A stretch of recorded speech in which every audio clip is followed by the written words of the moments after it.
The beginning of every competitive Rocket League season is a very interesting time.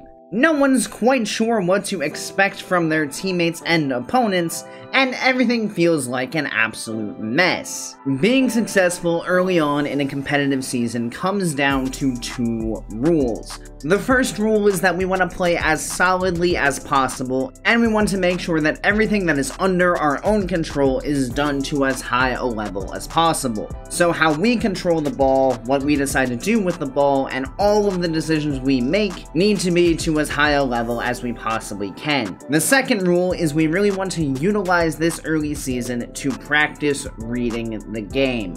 Because we're not quite sure what to expect from our teammates and opponents and everything kind of feels crazy, this is the perfect time to really work on understanding what other players are going for, what they're capable of doing, what they're trying to do, and then determining what your best course of action is off of that. This is the worst time throughout a season to go on autopilot, so we want to avoid that as much as possible. So what we're going to do today is we're going to look through two replays here, and this first one will showcase what happens when you follow the rules we talked about and put all of your focus into what you're doing on the field. So let's go ahead and roll this forward and we'll see what we are working with here. We're going to go ahead and sheet up off the kickoff, and just like that we have full confidence to go for the ball. Obviously, we see we can beat out the opponent, or at least get a 50-50 there. They end up backflipping, we put the ball on target, and it's a free goal for us.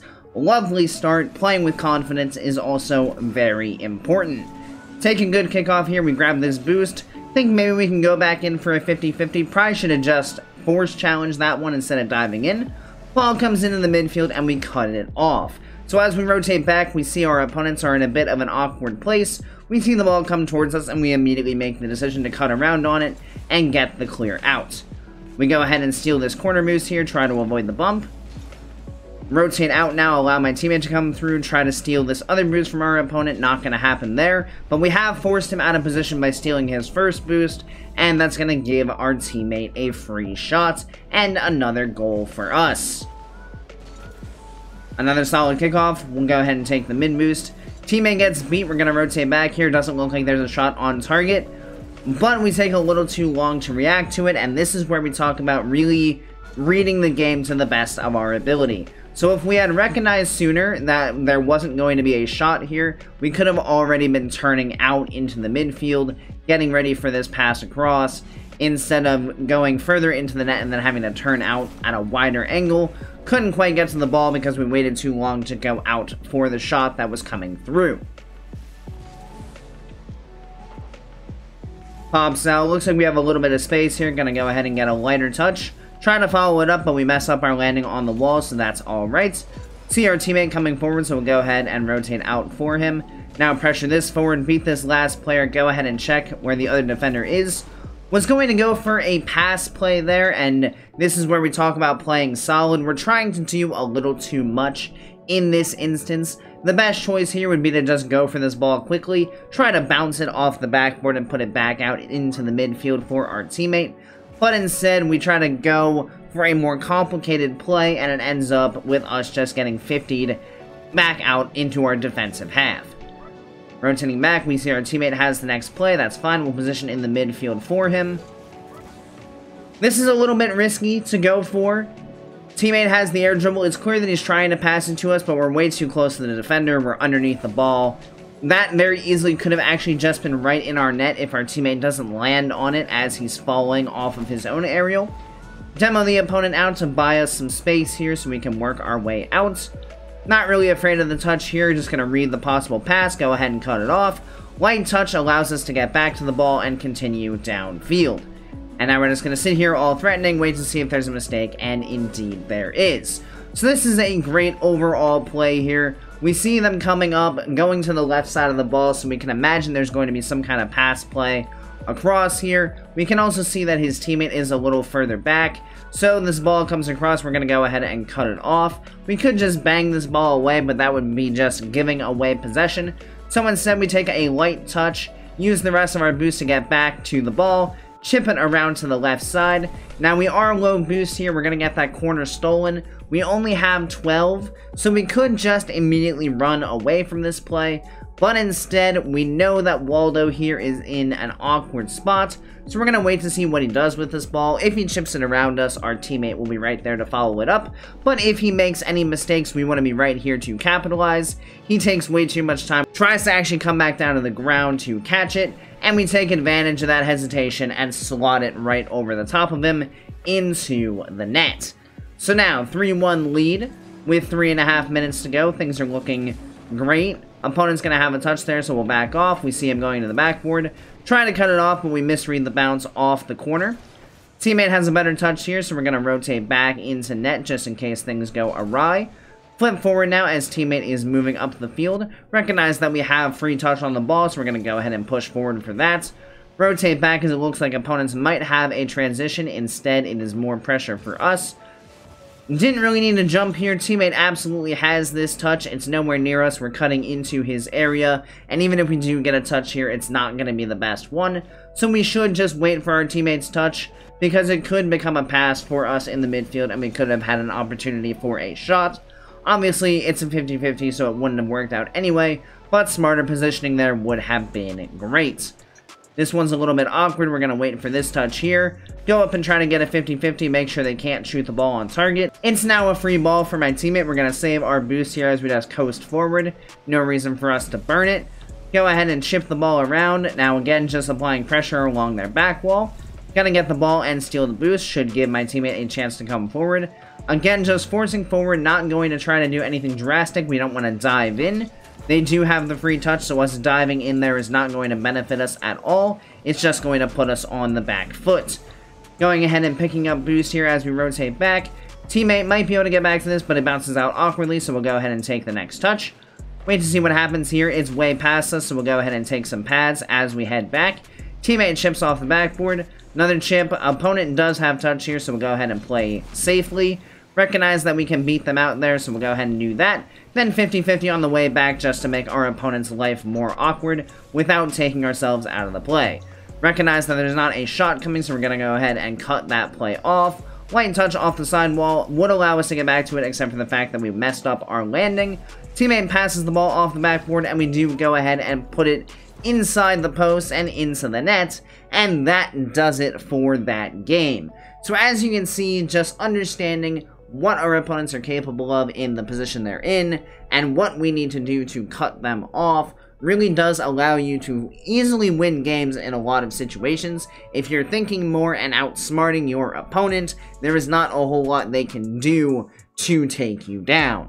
So now let's take a look at a game where things don't go as smoothly, and let's see how awkward things get when you try to do too much and you end up just putting yourself and your teammate in awkward positions.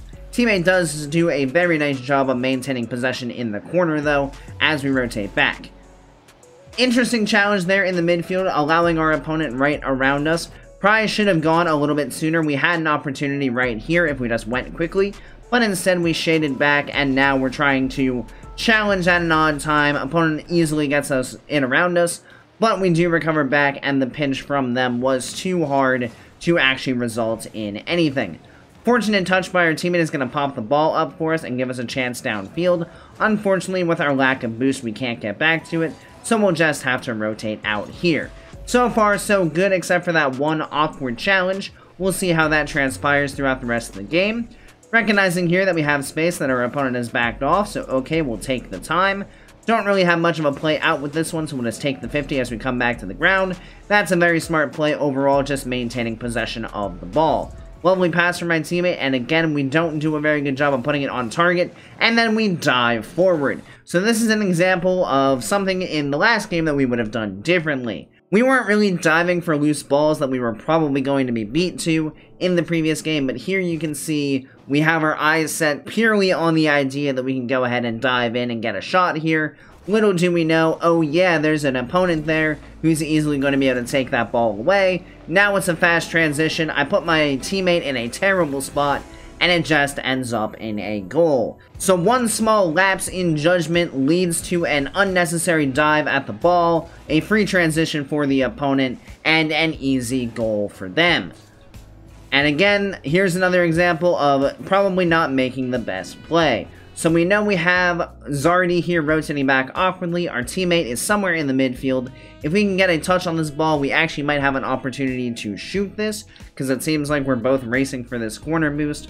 Or we can go ahead and bang it off the backboard to provide an opportunity for our teammate. But instead, we just try to race for the boost and then go for bumps, and it means the ball never gets into a shootable position. So not really thinking through the outcome of that play when going for it. And as you might have been able to hear, my teammate and I both jumped at the same time. Neither of us able to recover fast enough, and that's just a free goal. This just comes down to, again, me trying to do too much. If we're in comms and I say I'm going for this, that's not a problem at all. But from my teammate's perspective, he sees me rotating back, so he goes, okay, I'm gonna jump. And all of a sudden, we just both jump at the same time, and it results in a free shot for our opponents. We recognize the free ball and a passing option over to our teammates, so that's exactly what we're going to go for. And again, this is just being impatient in our positioning. So Lieber does a great job getting the ball past the first. We can see the opponent is now shading over in this direction to get a challenge. If we just wait in the midfield, here comes a pass over to us, but instead, we impatiently start to move into the corner with our teammate, and we end up not being a viable passing option, and it's a free transition for our opponent. Fake off the ceiling here, gonna come back down with the ball and pass it into the midfield. Again, going for passing options. Again, racing for boost, that doesn't really do a whole lot. This is a very dangerous ball off the backboard. My teammate is over there in our opponent's corner, so by chucking it off the backboard, we are possibly just giving a free clear, with us again pushing ourselves back downfield to try to recover. But somehow my teammate does go up to recover the play and puts the ball into the net for us. So lovely play by him to bail us out there, because I put us in, again, another terrible spot.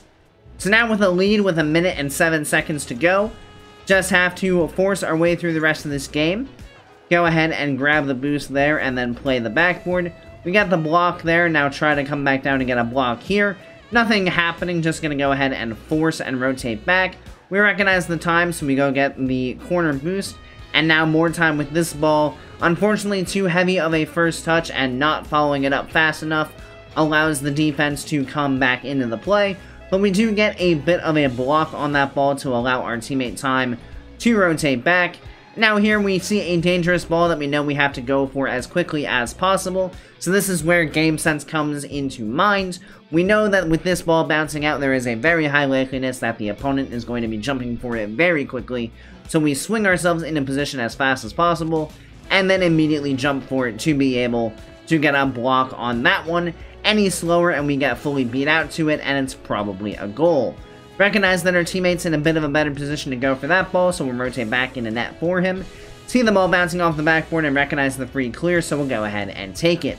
Apply pressure downfield, just a forced challenge here. Shouldn't have chased that hard onto the backboard. Could have just driven along the ground here. He was around me already anyway, so no sense to drive up to the backboard to try to threaten a bump that really wasn't even possible.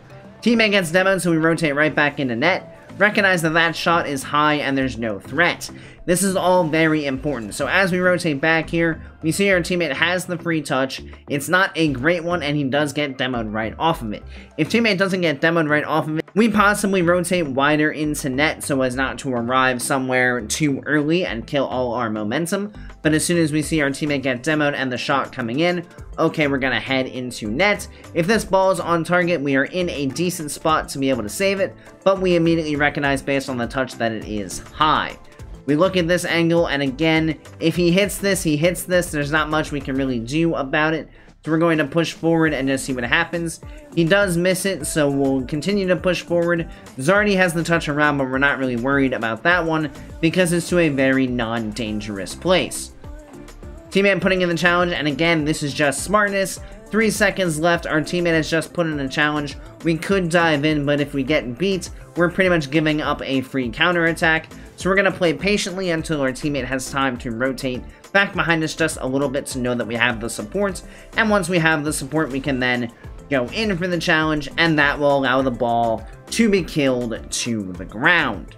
As you guys can see, there was a lot of awkwardness in that second game from us just taking ourselves out of position, trying to do too much, not making the right decisions, diving at loose balls for absolutely no reason, and it really cost us in a lot of instances. Luckily, in the final minute there, after we scored that third goal, we really started to play smarter once again, but it's that level of play that we saw in the last minute of the second game and the entirety of that first game that is really required to be able to be successful in the beginning of a Rocket League season. So just remember, as you're struggling in your early season games, just make sure to focus on playing as solidly as you possibly can and reading the game to the best of your ability. If you do these two things, you will give yourselves the best chance to win games, and even more importantly, you'll learn a lot in the process.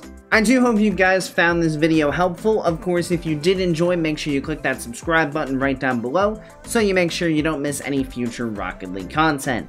Additionally, if you'd like to be more involved in this community, please consider joining my Discord, link down in the description. So thank you everybody so much for watching. I hope you have a great rest of your day, and I'll see you next time. See you later, guys.